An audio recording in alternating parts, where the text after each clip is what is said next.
चलिए तो एक बार सुन लीजिए पहले। आज हम पढ़ाएंगे आप लोगों को साम्यवाद एवं नई आर्थिक एवं नई सामाजिक व्यवस्था थी कैसे। कह रहा है कि साम्यवादी जो ये व्यवस्था थी ये नया आर्थिक भी और नया सामाजिक भी व्यवस्था थी। ये कैसे बताए थे कि साम्यवादी एक ऐसी व्यवस्था होती है जिसके अंतर्गत उत्पादन के साधन का मालिक सरकार होते हैं, जबकि पूंजीवादी जो व्यवस्था होती है उसके अंतर्गत उत्पादन का साधन का मालिक बनने का प्रावधान किसको रहता है?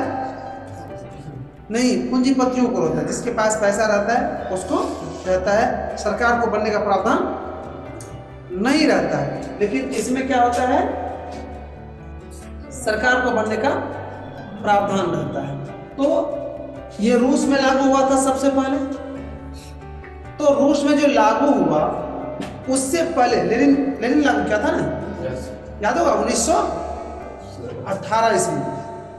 1918 ईस्वी में साम्यवादी शासन व्यवस्था सबसे पहले रूस में हुआ था। समाजवादी और साम्यवादी दोनों एक ही हुआ, दोनों एक ही चीज तो लागू हुआ था। और उससे पहले रूस में शायद इस शासन व्यवस्था से या इस व्यवस्था से पहले रूस में गरीब गुरबा का कोई महत्व नहीं था। वहीं आर्थिक क्षेत्र पर किसका अधिकार था? पूंजीपतियों का अधिकार था। लेकिन इसके बाद किसका अधिकार हो गया? पूंजीपति खत्म, सरकार का अधिकार हो गया। और इसमें जो पहले पूंजीपति का जो बोलबाला था वो खत्म हो गया, अब गरीब लोगों का बोलबाला शुरू हो गया। तो समझे क्या है ये? एक बार मैं फिर से रिक करता हूं आप लोगों को।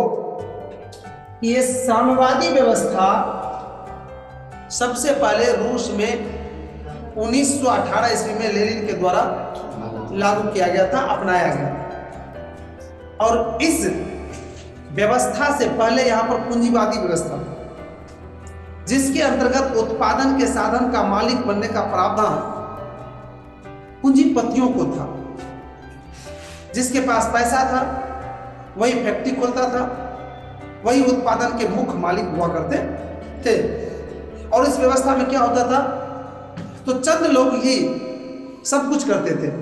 गरीब गुरबा या आम लोगों का कोई महत्व उसमें नहीं था, कोई स्थान नहीं था। तो लेनिन ने क्या किया, उसके जगह साम्यवादी व्यवस्था लागू की। और ये जब लागू हुआ तो इसके बाद क्या हुआ, उत्पादन के साधन का मालिक बनने का प्रावधान सरकार को हो गया। तो कोई भी पूंजीपति लोग उत्पादन के साधन नहीं बनेंगे, कौन बनेंगे? सरकार बनेंगे। अर्थात फैक्ट्री इत्यादि जो खोलेंगे उसका मालिक सरकार होंगे। साथ ही साथ इस व्यवस्था के बाद समाज में जो गरीब लोग थे उसका महत्व बढ़ा। सीधा से समझिए ना, इस व्यवस्था के बाद गरीब लोगों का ही शासन व्यवस्था शुरू हुआ था। शासन व्यवस्था में गरीब लोगों का ही अधिक से अधिक योगदान होने लगा। गरीबों को बहुत सारे अधिकार मिला, जबकि इससे पहले गरीबों को कई अधिकार से रोका गया था। गरीब कई अधिकार से वंचित रहते थे। तो देख लीजिए आप, तो ये नवका व्यवस्था हुआ कि नहीं हुआ? आर्थिक क्षेत्र में और सामाजिक क्षेत्र में। आर्थिक क्षेत्र में तो देख लीजिए कि इससे पहले अर्थव्यवस्था पर अधिकार पूंजीपतियों का था, और इसके बाद अर्थव्यवस्था पर अधिकार किसका हो गया? सरकार का। नवका व्यवस्था हो। और समाज में भी इससे पहले गरीब लोगों का कोई महत्व नहीं था, गरीब लोग कई अधिकार से वंचित रहते थे। लेकिन इसके बाद गरीब लोगों का महत्व बढ़ा, शासन व्यवस्था में गरीब लोगों का अधिक से अधिक योगदान होने लगा। तो क्या ये साम्यवाद नई आर्थिक एवं नई सामाजिक व्यवस्था थी या नहीं थी? ये क्लियर हो गया ना? समझ गए ना कि साम्यवाद एक नई आर्थिक और नई सामाजिक व्यवस्था थी। तो क्या इसको आप नोट करवा दें? चलो मेरे भाई, इसको आप नोट कर लीजिए। तो आप साम्यवाद व्यवस्था सबसे पहले साम्यवादी व्यवस्था सबसे पहले रूस में 1918 ईस्वी में लागू हुआ था। इससे पहले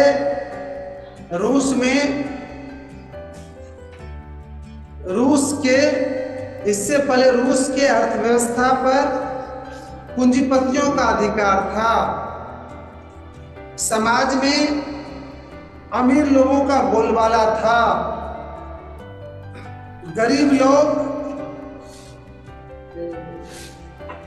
लोग कई अधिकार से वंचित थे। वहीं साम्यवादी व्यवस्था के बाद अर्थव्यवस्था पर सरकार का एकाधिकार हो गया। समाज में गरीब लोग का महत्व बढ़ गया। Paragraph change. उपर्युक्त वर्णन से स्पष्ट हो रहा है कि साम्यवाद एक नई आर्थिक एवं नई सामाजिक व्यवस्था थी। एकाधिकार मतलब अकेला अधिकार, सरकार के एकाधिकार मतलब सरकार पूर्ण रूप से उस पर अधिकार करती है। तो मेरे भाई आज समय खत्म हो रहा है आप लोगों का। चलिए आज की क्लास यहीं तक।